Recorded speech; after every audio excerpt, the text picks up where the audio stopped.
asal-usul Gampong Alue Naga.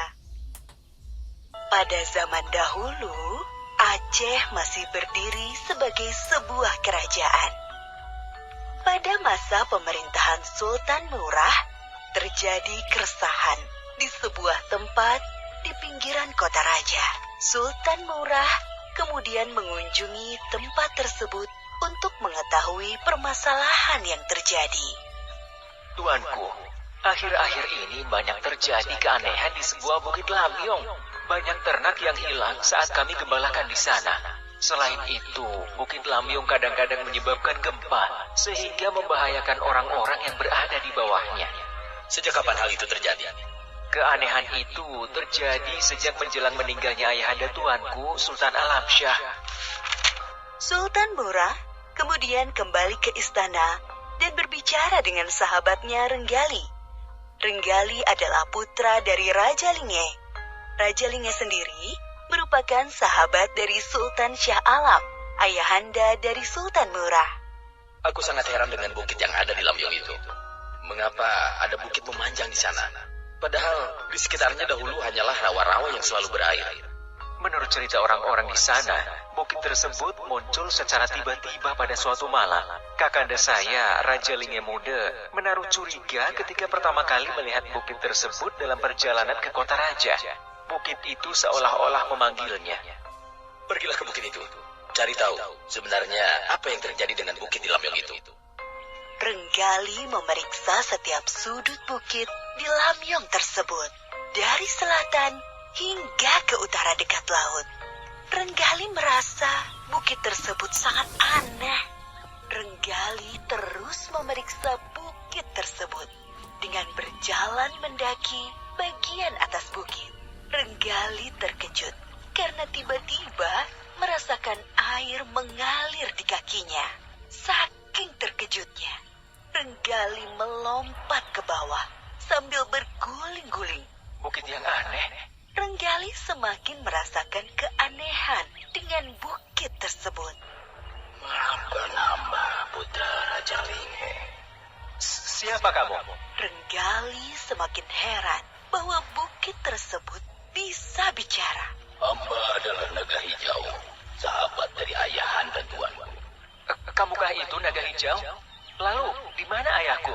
Bukit itu pelan-pelan mulai terlihat berbentuk kepala ular raksasa. Panggillah Sultan Alamsyah, hamba akan membuat pengakuan.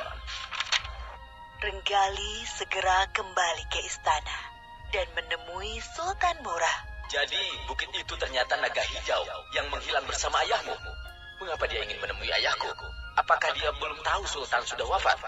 Sultan Murah dan Renggali segera bergegas menemui Naga Hijau. Mengapa Sultan Alamsyah tidak datang? Sultan Alamsyah telah lama meninggal. Mengapa keadaan kamu bisa seperti ini, Naga Hijau? Kami kira kamu telah kembali ke asalmu.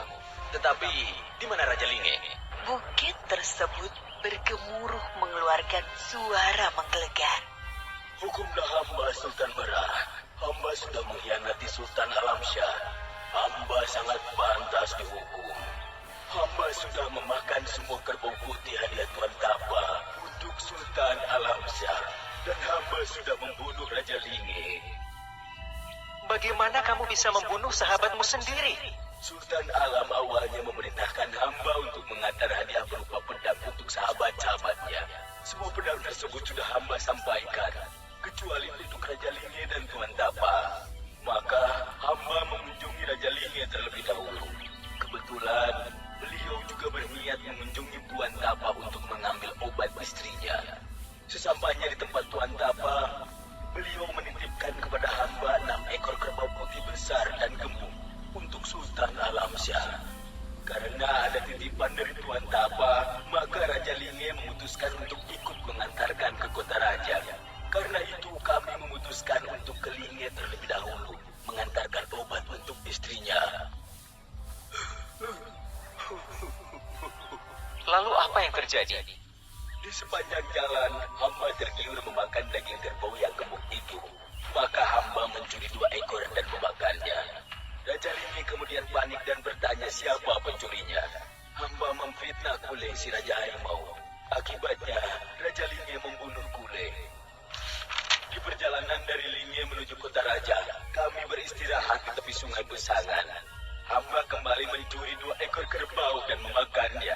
Kemudian hamba memfitnah Buya si Raja Buaya, sehingga Raja Linge membunuhnya. Ketika memasuki kota raja, Raja Linge memutuskan mandi dulu dan berganti pakaian di tepi sungai. Lalu hamba memakan 2 ekor kerbau putih lagi. Namun kali ini Raja Linge mengetahui dan marah. Karena hamba terlanjur malu, akhirnya hamba menyerang Raja Linge. Raja Linge memiliki peluang membunuh hamba, tapi tidak dilakukannya. Sehingga akhirnya hambalah yang membunuh Raja Linge. Maafkanlah hamba, berilah hukuman yang setimpal kepada hamba. Kenapa engkau terjebak di sini? Raja Linge menusukkan pedangnya ke tubuh hamba, sehingga hamba menjadi lumpuh, sehingga hamba terjatuh dan menimpa Raja Linge. Raja Linge kemudian memukul tanah dan terbelah. Akhirnya hamba tertimbun di sini bersama Raja Linge. Kenapa Raja Linge hanya menusuk hamba sedikit saja? Seharusnya Raja Linge membunuh hamba saja. Hamba menerima keadaan ini. Biarlah hamba terkubur bersama sahabat hamba, Raja Linge. Renggali, hukumlah naga hijau. Engkau bersama abangmu yang berhak melakukannya. Jika ayah hamba tidak mau membunuhnya, maka hamba juga tidak mau membunuhnya. Hamba akan membebaskannya. Tidak, hamba ingin dihukum. Pokoknya hukum hamba. Kalau begitu, bebaskan dia. Hukumlah hamba, Sultan Merah. Sudah cukup hukumanmu. Raja Linge sudah menghukummu, dan sekarang putranya membebaskanmu. Pulanglah ke negerimu. Hamba sungguh menyesal. Hamba memiliki sahabat-sahabat yang berhati mulia, tetapi hamba justru mengkhianatinya. Selamat tinggal Sultan Merah dan putra Raja Linge. Naga hijau kemudian pergi menuju laut. Tanah yang dilalui naga hijau membentuk sungai kecil akibat pergerakan naga hijau tersebut. Di kemudian hari, daerah bekas tempat naga hijau tersebut dikenal dengan nama Alue Naga. Alue Naga artinya sungai kecil. Di tempat tersebut terdapat rawa-rawa dan sungai kecil yang selalu tergenang oleh air mata penyesalan seekor naga yang tega mengkhianati sahabat-sahabatnya.